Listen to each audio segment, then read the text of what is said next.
박근영은 여명의 눈동자, 모래시계 등 레전드 시대극에 출연했고 무엇보다 60년 이상 한 길을 걷고 있음에도 패션, 예능, 액션 연기 등 새로운 것에 도전하는 트렌디한 모습과 과감한 의상도 찰떡같이 소화하는 패셔니스타 면모로 젊은 세대에게도 많은 사랑을 받는 힙스터 원로 배우죠. 세월이 지나도 여전한 포스를 가진 배우 박근영은 나영석의 예능 꽃보다 할배에 출연하며 그동안 차가운 배역을 맡았던 것과 달리 푸근하고 아내를 사랑하는 사랑꾼으로서 많은 이들에게 정말 멋있게 늙은 할아버지라며 응원을 받은 적이 있는데요. 최근까지도 연극 활동을 활발히 하던 그에게 예상치 못한 이상이 생겨 힘들어진 상황입니다. 박근영은 1940년 정읍에서 태어났는데 부모님은 식당과 여관업을 하셨고 박근영은 5남매 가운데 둘째로 태어났죠. 요즘은 전기와 석유, 가스 등 편리한 연료가 일반화돼 있지만 당시는 주요 땔감이 장작이었는데 아버지는 순창에서 산판을 운영했다고 합니다. 그곳에서 나오는 장작을 서울 지역에 판매하는 등 사업 수완을 발휘하셨기에 집안 형편은 부족하지 않았던 것 같다고 하죠. 박근영은 어려서부터 남 흉내내기를 좋아하고 어른들 앞에서 노래를 하는 등 명랑하고 활동적이었는데 당시에는 중학교도 입학시험을 통과해야 입학이 허용되는 상황에서 중학교 시험에서 3등으로 입학하는 수재이기도 했습니다. 1963년 KBS 공채 탤런트로 데뷔하고 수많은 드라마, 영화로 친숙한 박근영은 사실 연극으로 연기를 시작했는데요. 1958년부터 연극 무대에 오롯이 선 건 8년 정도이지만 그때 열정만큼은 지금도 생생할 정도인데 휘문고 연극부와 중앙대 연극영화과를 시작으로 무대에 뛰어들었고 1964년부터 3년간 국립극단 간판 배우로 활동하기도 했죠. 당시 10명이서 영화 단역 알바를 하고 저축을 했는데 그리고 원각사라는 을지로 입구에 있던 극장에서 연극 공연을 했고 돈을 날리면 또 돈을 모아 공연을 하는 생활을 했는데요. 그래도 그 시절을 배우 인생의 꽃으로 여전히 꼽는 박근영은 모든 연기의 근본은 무대 연기라고 강조하기도 했는데요.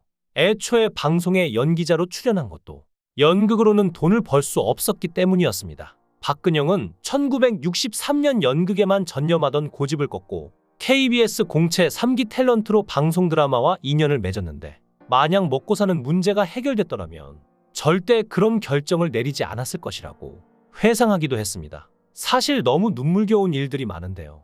집에서부터 걸어서 극장에 출근, 하루 종일 땀이 범벅이 되고 목이 터지도록 연습을 하지만 점심 군기가 다반사였고 연습 마치고 한밤중에 터덕터덕 귀가해서 찬밥 한 술 떠먹곤 송장처럼 골아떨어지는 그런 생활의 반복이 계속되는 시절이었다고 합니다. 그런데 어느 날 정신을 차려보니 자신보다 연기 수준이 떨어지는 배우들은 물론 웬만한 배우들은 모두 방송사에 들어가 돈벌이를 하며 여유 있는 생활을 하는 모습들이 눈에 들어와 충격을 받았다고 하는데요.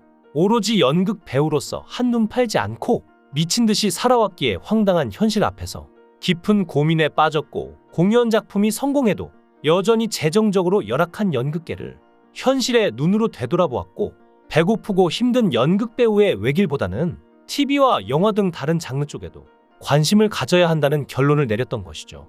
그렇게 KBS 방송국 3기 공채에 합격했는데 여기서 어처구니 없는 일이 생깁니다. 입사한 지 2년 만에 연기를 못한다는 이유로 쫓겨난 것이죠. 국립극단 단원 출신의 배우가 연기를 못한다는 이유로 쫓겨난 건 지금 생각해도 어이가 없는데요. 당시 KBS에서 나와 함께 쫓겨난 배우는 김혜자를 비롯한 4명이었다고 합니다. 겉으로는 연기를 문제 삼았지만 사실은 드라마 문제점에 대해 자주 지적하는 박근영이 눈엣가시였기 때문인데요. 사실 텔레비전 방송 초창기에는 어설픈 작품들이 많았고 정통 연극에 미쳐 살아온 박근영은 문제점들을 곧잘 비판했으니 그런 행동에 연출자들이 쫓아낸 것이죠. 좌고우면하지 않고 한 우물을 파며 열심히 일하면 노력한 만큼 대가를 얻는다고 믿었지만 현실은 그렇지 않았고 방송국에서까지 쫓겨나자 천직으로 알고 걸어온 배우의 길에 대한 회의감이 느껴졌다고 합니다. 배우로서의 길이 막바지에 이른 것이라는 생각이 밤낮으로 괴롭혔고 결국 고향으로 내려갑니다. 낮에는 정읍에서 부모님이 운영하시는 식당 일을 도우며 보냈고 밤이면 친구들하고 술판을 벌여 취하는 생활을 했으니 이때를 생각하며 박근영은 모든 게 엉망진창이었다고 했는데요. 그러던 어느 날 주소도 맞지 않는 엽서 한 장이 집으로 날아왔는데 당시 정읍 사회에서 박근영의 집이 워낙 유명했기 때문에 주소가 맞지 않는데도 배달이 된 것이었죠. 한 달만 연습해서 무대에 서달라는 내용에 박근영은 고민 끝에 올라갔고 당시 동화연극상을 받았으며 다시 내려가려고 하니 또 연출가가 한 편만 하고 내려가라라는 부탁에 계속해서 한 편만 하다가 결국 TBC 결혼행진곡에 출연하여 히트를 쳤고 이렇게 활동하다가 MBC 개국 멤버로 발탁된 것입니다. 여기서 박근영의 히트작인 김수현의 후회합니다에 출연하게 되는데요.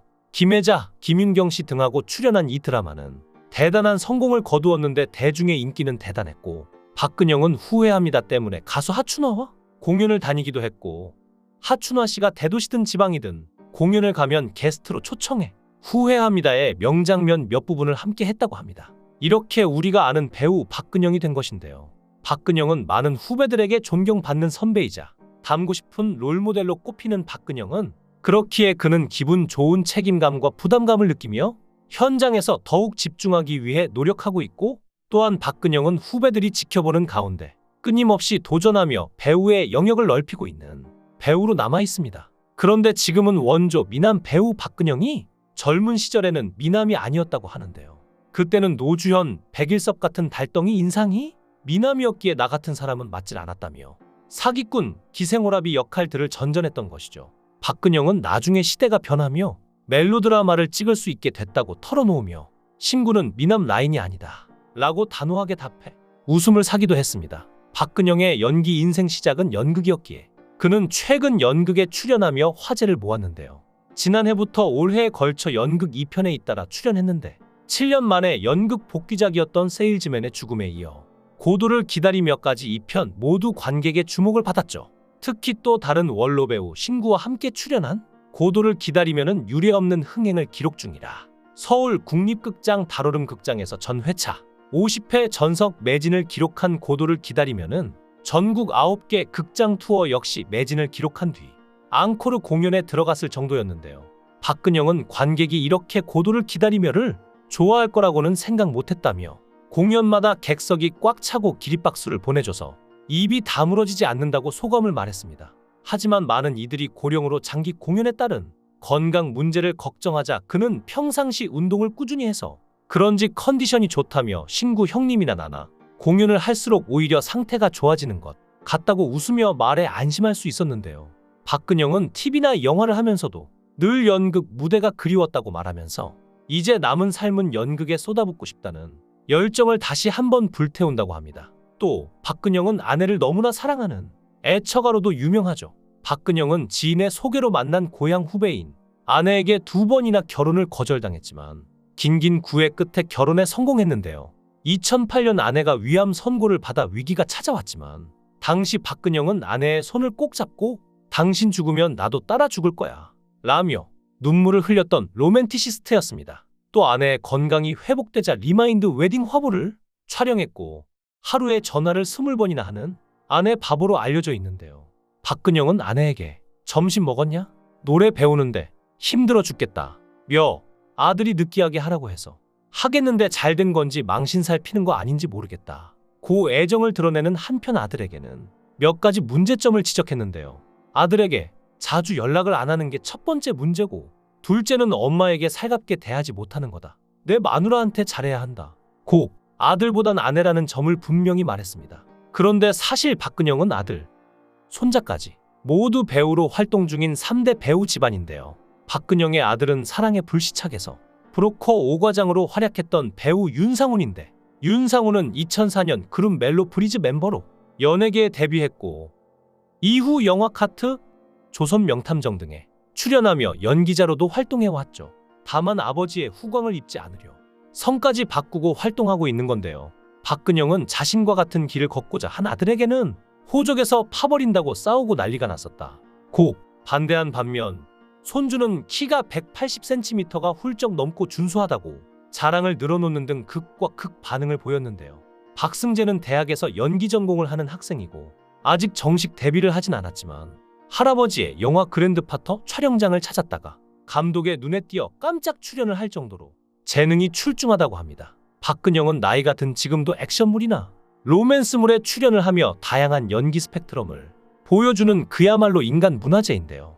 몇 년 전 드라마 추적자로 배우 손현주가 SBS 연기대상을 수상했을 때 소감이 떠오르네요. 우리 드라마엔 아이돌도 스타도 없어서 죽기 살기로 했다. 그런데 우리 드라마에 뭐가 있냐면 박근영 선배님이 계신다. 선배님 감사합니다. 라는 수상소감만 들어도 후배 배우들 사이에서 박근영이라는 선배가 어떤 존재인지 짐작하고도 남을 정도의 충분한 멘트였는데요. 이런 박근영이 앞으로 얼마나 더 많은 작품에서 활약할지 더욱 기대가 됩니다. 늘 지금처럼 건강히 연기 활동하시길 기도하겠습니다. 여러분의 생각은 어떠신가요? 댓글로 여러분의 생각을 달아주시면 감사하겠습니다. 구독과 좋아요 부탁드립니다. 강산TV였습니다.